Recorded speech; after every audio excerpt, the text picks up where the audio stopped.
Mon ami Alex est travailleur autonome. En fin d'année, il doit remettre un rapport de revenus et dépenses à son comptable. Je vais lui monter un beau tableau pour qu'il puisse lister chaque type de dépense. On va insérer des formules pour que les taxes se calculent automatiquement et même faire un tableau récapitulatif pour que chaque type de dépense s'additionne pour toute l'année. Je te montre comment faire ça.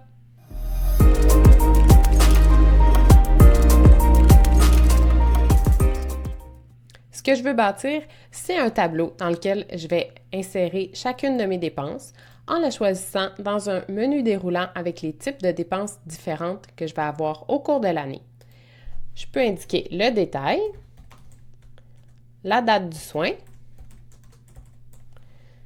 et indiquer si mon montant est taxable ou non taxable. S'il est non taxable, donc si je coche, en jaune, j'ai une mise en forme conditionnelle qui m'indique que c'est ici que je dois indiquer mon montant, par exemple 280 $. À l'inverse, si j'efface le montant et que j'indique que mon montant est taxable, parce que je n'ai pas coché ma case, tu vois qu'en jaune ici, ça m'indique que je dois indiquer mon montant. Donc, je regarde ma facture et si ça m'a coûté 297 $ de dentiste, tu vois que les taxes vont se calculer automatiquement et que le montant avant taxe va se déduire tout seul. Si j'ajoute une deuxième fois dentiste parce que j'y suis allée une autre fois dans l'année, j'indique tous les détails, je vais indiquer mon montant dans la colonne en jaune. Si par exemple cette fois-là, ça m'a coûté 358 $, tu vois que mes calculs se font aussi tout seuls et dans mon tableau récapitulatif, la somme s'est faite automatiquement. Cette feuille-là, je vais pouvoir l'envoyer à mon comptable à la fin de l'année pour qu'il ait tout le détail de mes dépenses et de mes revenus de l'année. Maintenant, je te montre chacune des étapes pour y arriver. La première chose que je vais faire, c'est réfléchir à mes catégories de revenus et de dépenses. Je vais me créer un tableau récapitulatif avec mes revenus en premier, par exemple ici mes revenus de travailleur autonome, mes revenus de salarié, avec les fournisseurs qui peuvent m'envoyer des paiements. Je vais indiquer une colonne avant taxe, la TPS, la TVQ et la colonne après taxe, avec les totaux pour chacune des catégories. Donc ça, c'est une petite réflexion qu'on a à faire. D'année en année, ça se ressemble beaucoup, donc on peut lister toutes les catégories. C'est aussi possible d'en ajouter au fil de l'année, bien évidemment. On fait la même chose pour les catégories de dépenses. Une fois qu'on a toutes ces catégories-là, qu'on a bien réfléchi, on va aller dans l'onglet « Détails ». On va se créer une liste. On aurait pu la mettre également dans un autre onglet. Ici, je l'ai appelée « Liste des catégories de dépenses ». Ça, c'est les choix de menus déroulants qu'on va avoir dans notre tableau de détails pour les insérer et puis qu'elles puissent s'additionner ensemble dans notre tableau récapitulatif. Donc, je les ai mis ici par ordre alphabétique, ça va être plus facile de les trouver dans ma liste.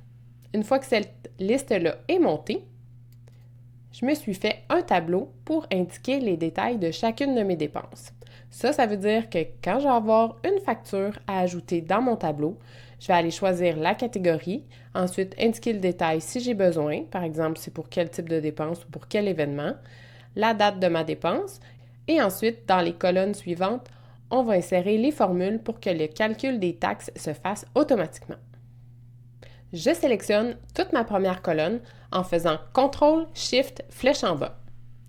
Je vais aller insérer une validation de données. Je clique sur Données, dans l'onglet Outils de données, Validation de données, et je vais autoriser une liste. Et la source, je vais aller la chercher juste ici, là où j'ai listé toutes les catégories de mes dépenses.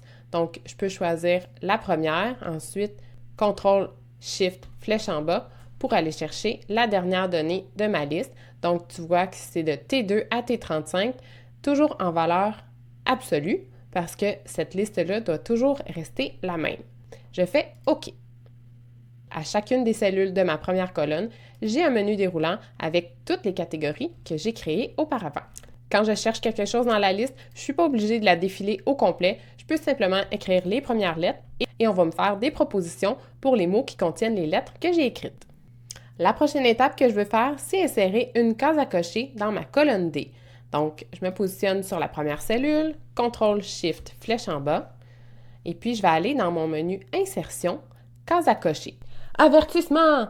Ça se peut que toi, tu ne vois pas l'option des cases à cocher dans ton menu Insertion du ruban.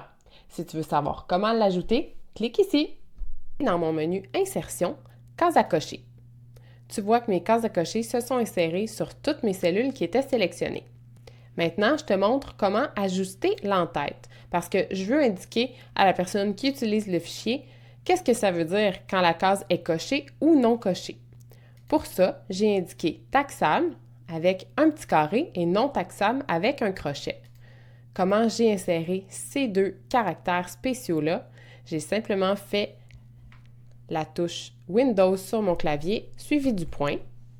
Ça ouvre la fenêtre des emojis et puis je vais aller chercher dans les emojis l'item du crochet et l'item du carré, tout simplement.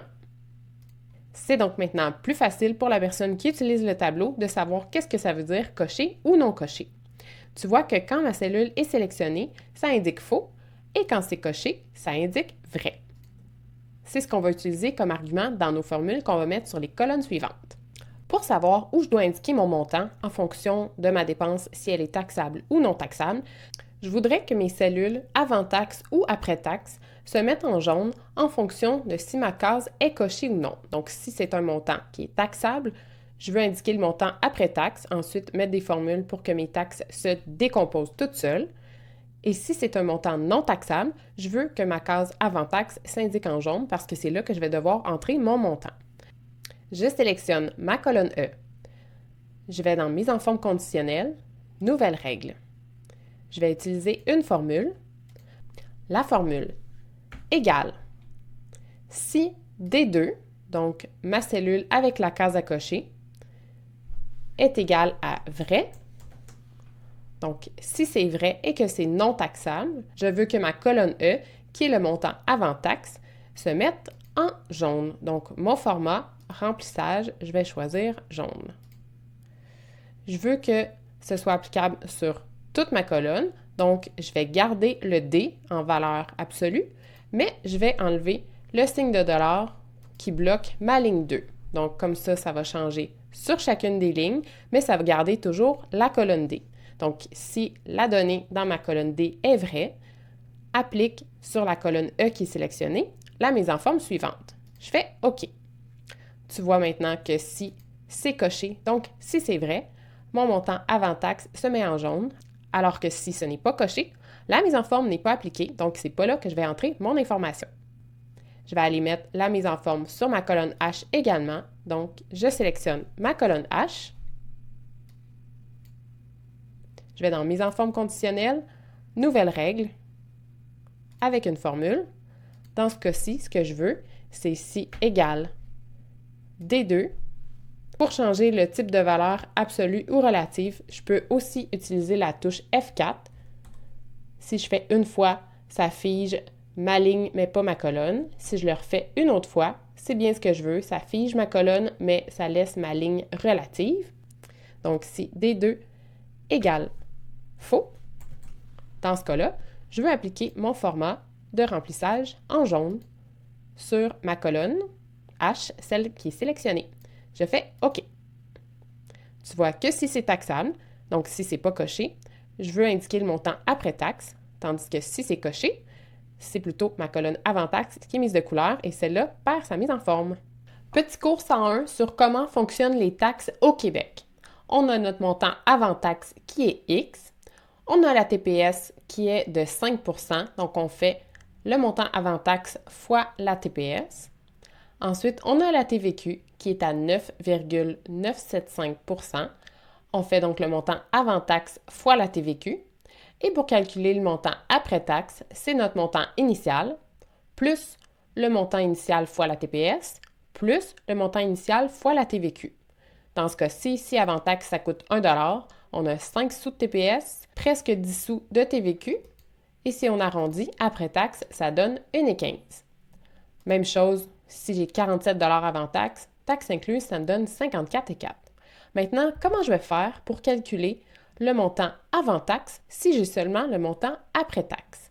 Pour ça, on va faire une division. Donc, je vais faire égal le montant après taxe divisé par mon montant avant taxe. ça me donne 1,14975. Ça va être la clé qu'on va utiliser dans nos prochaines formules. Ce que je vais insérer comme formule, c'est si mon montant est taxable, donc si ce n'est pas coché.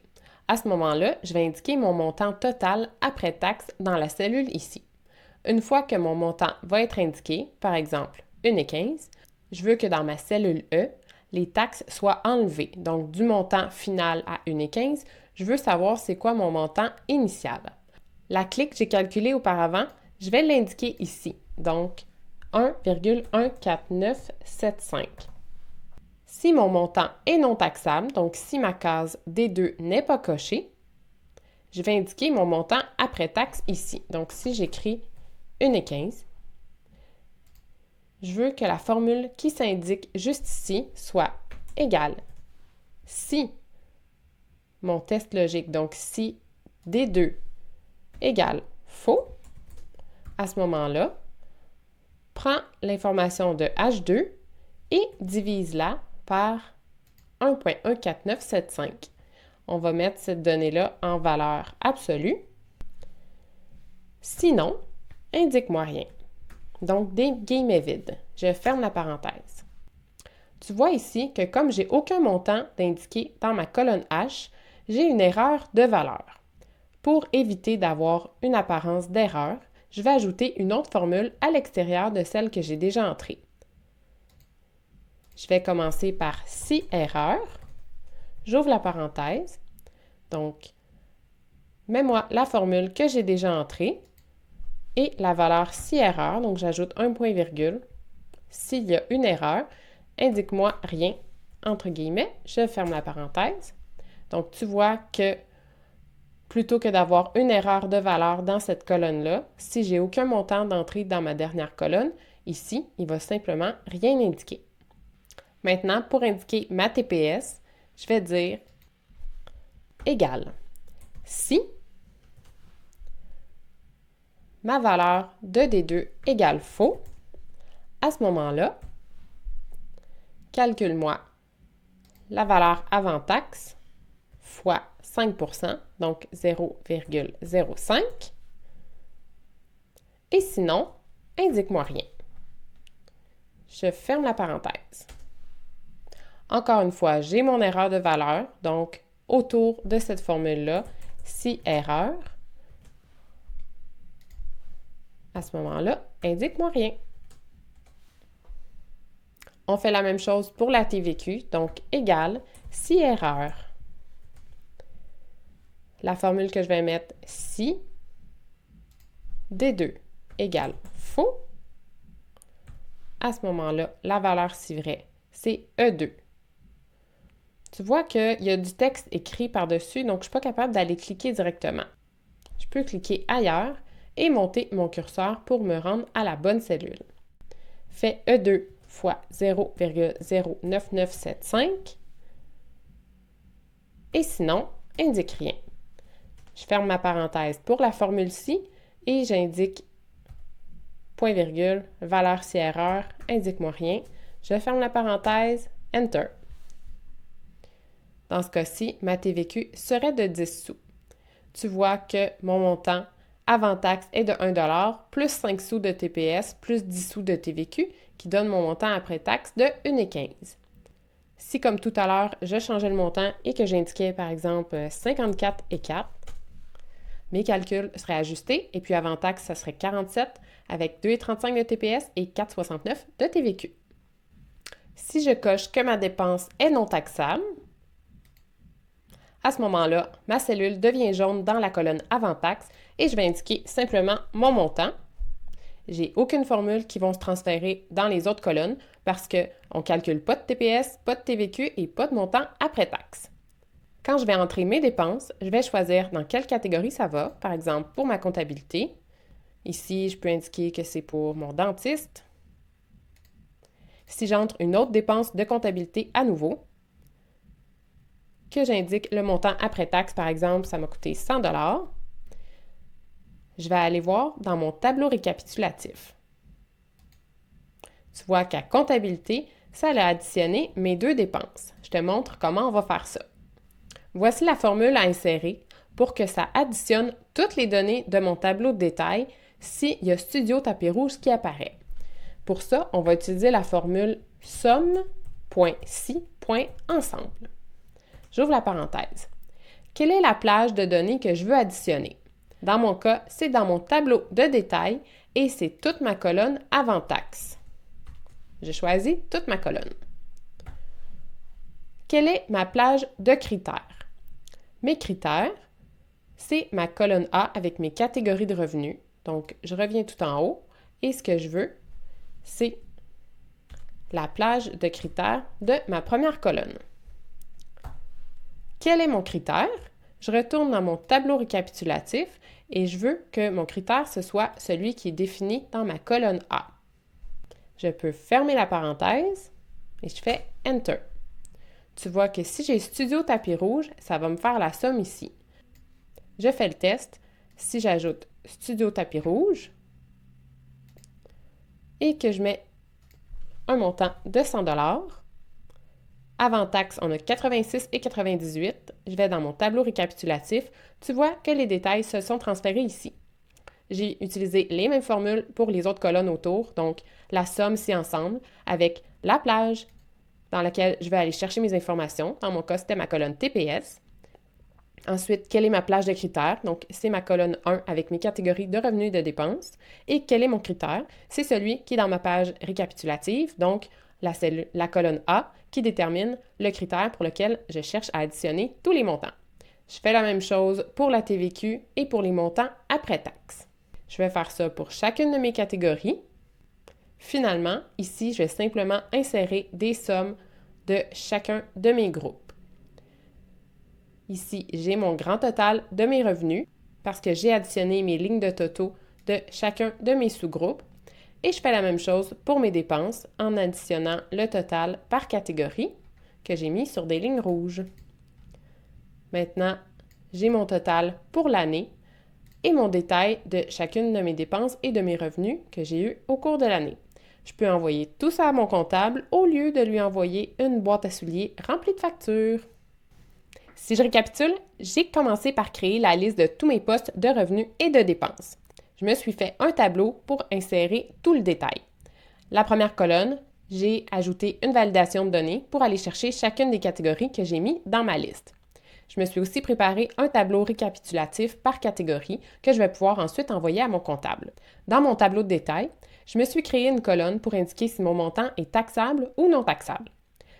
Avec une mise en forme conditionnelle, j'ai mis une couleur sur la cellule qui doit m'indiquer où je dois rentrer mon montant.